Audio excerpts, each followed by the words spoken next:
예, 스님. 지금 그 이야기하고 거의 뭐 비슷한, 조금은 틀리지만 그걸 한번 여쭤보고 싶습니다. 부모님을 모시고 있는 큰아들하고 다른 형제들 사이가 안 좋아서 불화가 있어서 지금 왕래가 전혀 없는 집안이 많이 있습니다. 그 사람들은 부모님이 돌아가셔도 제사를 지내러 그 집에 이제 갈 수도 없는 형편들이 많이 있는데요. 근데 제사는 지내고 싶은데 다른 자식들이 그럴 경우에는 어떻게 해야 되는 건지 스님 말씀을 좀 듣고 싶습니다.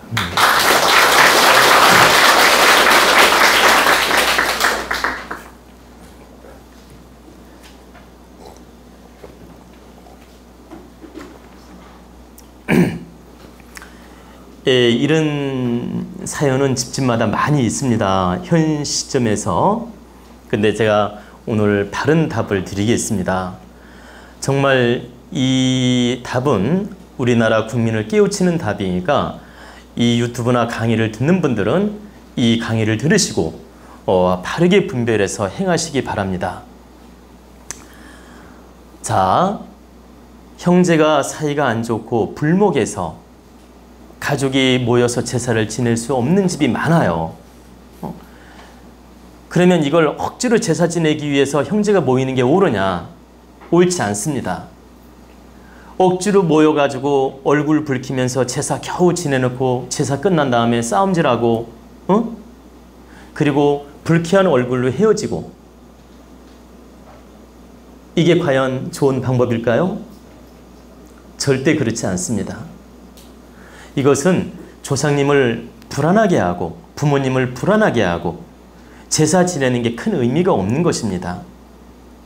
제사는 자손들이 부모님을 기리고 그 기일에 모여서 자손들이 오손도손 상의도 하고 기쁨을 나누고, 이렇게 자손들이 모여서 내가 뭐냐면 죽은 다음에 이 제삿날도 없으면 너희들이 모일 기회도 없을 수 있기 때문에 이 제삿날이라도 모여서 서로 기운을 나누고 사랑을 나누고 마음을 나누고, 이런 의미가 있는 거예요. 제사라는 게 단지 조상을 숭배하고 조상을 이렇게 뭐냐면 제사법을 차려놓고 이 조상을 숭배하고 이 조상을 잘 모시는 데만 의미가 있는 게 아니고, 자손들이 모여서 화목을 이루면서 서로 기운을 나누면서 대화를 하면서 행복하게 지내는 모습을 조상님한테 보여드리는 하나의 계기가 될 수도 있는 거란 얘기입니다. 그 모임 자체가.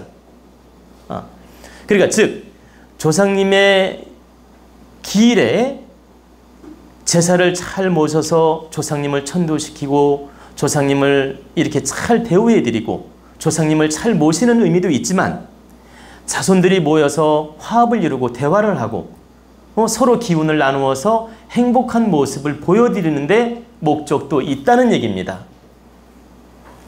그런데 사이가 안 좋은 형제들이 억지로 제사 모시려고 모여가지고 으르렁대다가 헤어지면 그게 무슨 의미가 있냐 이 말이에요. 이것은 아무 의미가 없는 거예요. 아무리 제사를 진수성찬, 소위 말하면 임금님 상처럼 차려드려도 조상님이 오지 않는다. 이렇게 불안한 심리로 제사를 모시게 되면 오지 않는다. 그리고 모셔도 아무 의미가 없다. 당신들 잣대로 조상님이 오는 걸로 착각하지만 절대 오지 않는다라는 거예요. 그리고 오히려 불안에 떨게 돼 있어요. 그래서 그렇게 으르렁대면서 형제간에 만나서 제사 지내는 건 아무 의미가 없기 때문에 그럴 필요가 없다는 얘기입니다. 그럼 어떻게 하면 좋은 방법이냐? 예를 들어서 형제가 예를 들어 3명이라고 합시다. 형제가 3명인데 장손이 제사를 모시고 둘째, 셋째가 형님하고 뜻이 안 맞아서 함께 지낼 수가 없어요. 예를 들면.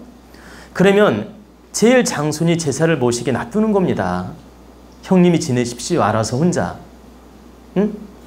그리고 둘째, 셋째는 뜻이 안 맞고 서로가 의견이 안 맞아서 우리는 사이가 안 좋으니까 우리는 참석할 수가 없습니다. 그러니까 당신이 부모님 제사를 잘 모시고 또 조상님 제사를 잘 모시십시오. 응? 우리는 앞으로는 참여할 수가 없으니 그렇게 알고 계십시오. 이렇게 서로가 타협을 딱 한 다음 그러면 남은 그 둘째, 셋째는 어떻게 하면 되느냐? 그 제삿날 제사상을 별도로 차릴 필요 없어요. 차릴 필요 없고 제삿날 그 저녁에 물 한 그릇이라도 이렇게 상에다가 보십시오. 조그만 상에다 물 한 그릇이라도 딱 떠놓고 참여하는 마음으로 부모님을 생각하는 겁니다. 부모님, 저희들이 모자라서 이렇게 제사를 함께 모시지 못합니다. 이 불효를 용서하십시오.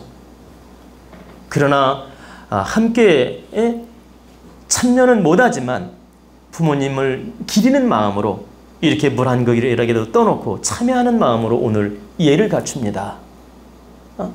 그러니까 부디 이 모자란 자손들을 용서하시고 큰 집에서 제사를 그렇게 받으십시오. 그리고 저희들은 이것으로 예를 대신하겠습니다. 이렇게 고하는 거예요. 집에서. 그렇게 고하고 그 다음에 그것도 내 마음이 안 차거들랑 그것으로 마음이 또 서운할 수 있잖아요.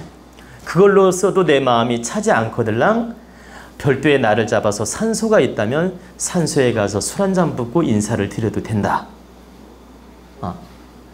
그리고 화장을 해가지고 산소가 없거들랑 내가 종교가 있으면 절에 가서 부모님을 위해서 기리는 마음으로 부모님 참 좋은 데 가시라고 축원을 해드리는 마음으로 기도를 하고 온다든가, 또 내가 교회를 다니면 교회 가가지고 정성껏 부모님을 위해서 예배를 드린다든가, 이렇게.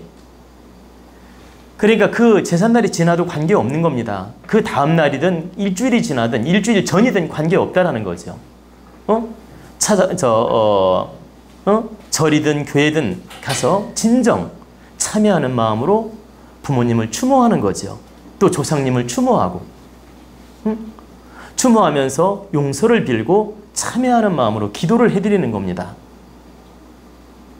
그리고 이제 물 한 그릇 떠놓고 집에서 참여하는 마음으로 기도한 걸로 만족을 해도 관계없고, 그걸로 아쉽거들랑 이렇게 종교적 믿음이 있다면 믿음으로써 노력을 해도 되고, 종교가 없으면 산소에 가서 노력을 해도 되고, 또 그것도 아니면 집에서 물 한 그릇 떠놓는 걸로 만족해도 된다, 이 뜻입니다.